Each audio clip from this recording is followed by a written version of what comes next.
જય માતાજી મિત્રો, જય દાદા દ્વારકાથી, જય મા ભવાની. કેમ છો બધા? મજામાં ને મિત્રો? આજે આપણે વાત કરીએ વ્યવહાર. મિત્રો, વ્યવહાર એટલે શું? મિત્રો, વ્યવહાર એટલે કોઈની પાસે કંઈ વ્યવહાર આપણે કર્યો અને એ વ્યવહાર નિભાવવા માટે એને ન ખબર પડતા કંઈ ન હોય તો વેચાઈને પણ વાત ઉપર ઊભું રહેવું, એનું નામ વ્યવહાર. વ્યવહાર એટલે વટ. વ્યવહાર એટલે તમારા જીવનનું શીલ. વ્યવહાર એટલે મિત્રો તમારા માનવીય જીવનનું આભૂષણ.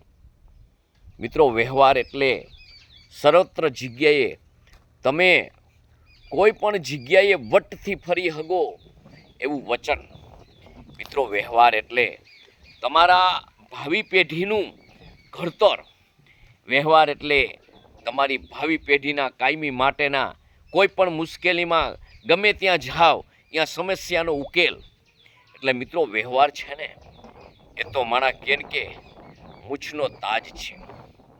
મૂછનો તાજ માને ત્યારે જ આપી શકે, મૂછ હાથ ત્યારે જ માણસ મૂકી શકે કે માણા નેક હોય, માણા ટેકી હોય, માણા એના જીવનમાં એના વચનની કિંમત હોય. એને વ્યવહાર કહેવાય. મિત્રો, જીવનમાં હંમેશના માટે યાદ રાખજો કે માનવીય જીવન મળ્યું છે ને તો એ ખાવો પીવો અને મજા કરવા માટે નથી મળ્યું, પણ માનવી જીવન તમને મળ્યું છે ને તો સતત તમારે તમારા જીવનમાં માનવી જીવનની અંદર હર કોઈ સમસ્યામાં જે તમારે પરીક્ષા થાય છે ને એમાંથી બાંધછોડ કર્યા વગર ઉત્તીર્ણ થવાનું છે, પાસ થવાનું છે. મિત્રો, માણસ પાસે પૈસા ના હોય, પાવર ન હોય તો માણસ ચાલી શકે, માણસ જીવી શકે, પણ વ્યવહાર ન હોય ને તો માણસ જીવી ન શકે. કારણ કે મિત્રો, વ્યવહાર વગરનું જીવન છે ને એ આપણે કહીને કે આખી કાયામાં 50 ગ્રામ નાકની કિંમત હોય ને એમ નાક વગરનું જીવન છે. વ્યવહાર છે ને એ તો જીવનમાં તમને સમૃદ્ધિના શિખર ઉપર લઈ જાય છે. કોઈ પણ સમસ્યા, કોઈ પણ કામ તમારું વ્યવહાર હશે ને તો એ ઉકલી જશે. વ્યવહાર હશે ને તો તમારું સર્વત્ર જગ્યાએ જય જય થશે. વ્યવહાર હશે ને તો તમે કદાપી ક્યાંય પાછા નહીં પડો.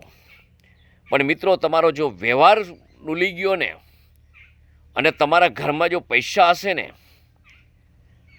તો એ તમારી કોઈ વેલ્યુ નથી. મિત્રો, જીવનમાં એવું છે કે જેમ દરિયાની અંદર ભરતીને ઓટ આવે ને એમ તમારી પાસે કરોડો રૂપિયા હોય ને મિત્રો તો એ તમારી પાસે ક્યારેક ન પણ હોય. પણ જે પૈસાથી કામ ન થાય ને એ મિત્રો વ્યવહારથી થાય. એટલે વ્યવહાર છે ને એ ખાંડાની ધાર જેવો હોય છે, મૂછના તાજ જેવો હોય છે.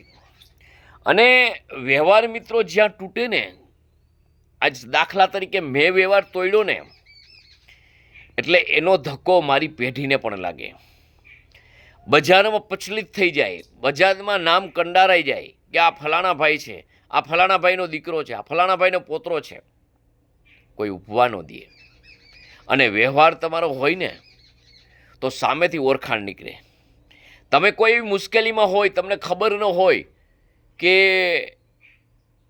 આપણે આવી સમસ્યામાંથી બહાર કેમ નીકળશું, આપણને બહાર કોણ કાઢશે, અને તમે કોઈ પણ અજાણ્યા પ્રદેશમાં બેઠા હોય, ગમે સમાજમાં બેઠા હોય, ગમે સમાજની દુકાન હોય, ગમે સમાજની પેઢી હોય, ત્યાં તમે ઊભા હોય અને કંઈક માણસ તમને પૂછે કે તમને શું કંઈક તમારા ચહેરા ઉપર કંઈક ઉદાસીનતા છે, શું તકલીફ છે, માનવતા જોઈને ખાલી વાત કરે ને કે ભાઈ મારે આમ હતું, તમે કોના દીકરા, ફલાણા, અરે ભલામણા, લઈ જા, તારો બાપ આમ હતો.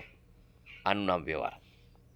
પણ જ્યાં તમે કોલર ટાઈટ કરીને ફરતા હોય, તમે સમૃદ્ધિના હાવ એમ માનો કે વૈભવના ગાડલામાં સૂતા હોય, પણ તમે બજારની અંદર જાઓ, તમે બંડલ કાઢતા હોય અને તમે વ્યવહાર કરતા હોય, પણ એમાં ખબર પડે ને કે ફલાણાનો છોકરો અને તમારા બાપે ચારેકો બૂચ માર્યા હોય ને એટલે તરત જ કહે ભાઈ છોકરો તો જો એનો બાપ તો હાવ બૂચમાર હતો, એની પરજામાં શું હોય.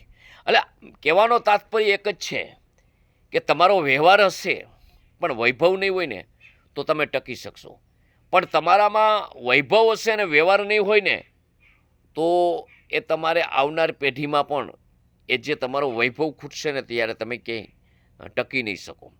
એટલે વ્યવહાર છે ને મિત્રો કોઈ પણનો આપણે બાંધ્યો હોય, વ્યવહાર કોઈ પણ સાથે આપણે કરતા હોય તો એટલી પવિત્રતાથી કરો કે એને ઋણ સમજો, એને ઉપકાર સમજો કે એક માણસે જ્યારે આપણી પાસે કંઈ ન હોય અને આપણી સાથે વ્યવહાર કર્યો, આપણને ખાલી આંખની ઓળખાણે એણે ગમ્યાથી કરી અને આપણું કામ પાર પાડ્યું અને એને પછી આપણે જ્યારે કંઈ પણ વ્યવહારની વાત કરે ત્યારે સાવ દિગંબર થઈ જાય, એ મિત્રો કેટલા અંશે સાચું. એ દિગંબર તમે થઈ અને એનું જે તમે ખોટું કરો છો, જે એનો વ્યવહાર એની સાથે તમે તોડો છો, એટલે યાદ કરજો તમે જીવનની અંદર ઘણું ગુમાવો છો. કારણ કે કોઈક દિવસ એવો સમય આવશે ને કે જ્યારે એ વ્યવહાર તમે તોડ્યો છો ને એના લીધે તમે કેવડી નુકસાની ભોગવશો ને એ તમને અંદાજો નહીં હોય. એટલે મિત્રો વ્યવહાર છે ને એ તો જીવનનું આભૂષણ છે. વ્યવહાર એ તો મિત્રો વટ છે. અને મેં કીધું ને વ્યવહારથી તો આજે આ સૃષ્ટિમાં આ બધું ચાલે છે. વ્યવહારથી તો દેશ હાલે છે, રાષ્ટ્ર હાલે છે. વ્યવહારથી તો હું ને તમે આજે ઉજળા છીએ. મિત્રો વ્યવહાર રાખે ને એનું નામ જ વ્યવહારિક કહેવાય. અને વ્યવહારિક હોય ને ત્યાં જ બધા સંબંધ બાંધે અને સંબંધ જ્યાં બાંધે ને એનો માળો બંધાય. બાકી વ્યવહાર વગરના ને કે આપણે એમ કહી કે આ વાંકો તો મારો હાચવીને રાખજે, હું છોડાવી જઈશ, પરંતુ એમ કહે કે આ તો વાંકો છે તો લાવો સીધો દઉં, એને વ્યવહાર ન બંધાય. એટલે જીવનમાં હંમેશના માટે મિત્રો એક યાદ રાખજો કે કોઈ પણ તમારી પાસે ગમે તેવી પરિસ્થિતિ નિર્માણ થાય, કદાચ ને કોઈની સાથે તમે વ્યવહાર બાંધો અને તમારી પાસે એ વસ્તુમાં અત્યારે પહોંચી નથી વળતા, તો એને પ્રેમથી જવાબ આપજો. એને કહેજો કે અમે બધો તમારો વ્યવહાર જે છે એ દૂધમાં ધોઈને કરશું, પણ તમે અમારા પ્રત્યે લાગણી રાખો, પ્રેમ રાખો, અમે તમારું ખોટું નહીં કરીએ. જ્યારે મિત્રો આવું તમે કહેશો ને ત્યારે તમારા જીવનની અંદર એમ થશે કે ભાઈ સાચી વાત છે કે ભાઈ વ્યવહાર છે ને તો જ બધું છે, અને એના મગજમાં પણ ઉતરશે.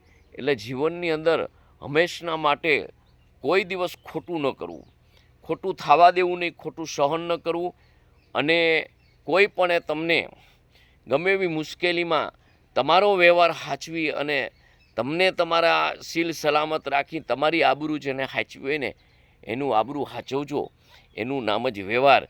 બાકી છે ને વરસાદે છે ને એની સિઝનમાં સારો લાગે, એ સિઝન વગરનું કાંઈ સારું લાગતું નથી. એમ માણસ ગમે એવો રૂપાળો હોય, ગમે એવી સમૃદ્ધિ હોય, ગમે એવા પૈસા તમે કરી લેશો, પણ ક્યાંક ભવિષ્ય અંદર કાંઈ વ્યવહાર તોડ્યો હશે ને તો મિત્રો એ તમારું જીવન બેકાર છે. તો જય માતાજી, જય દાદા દ્વારકાધીશ, જય મા ભવાની.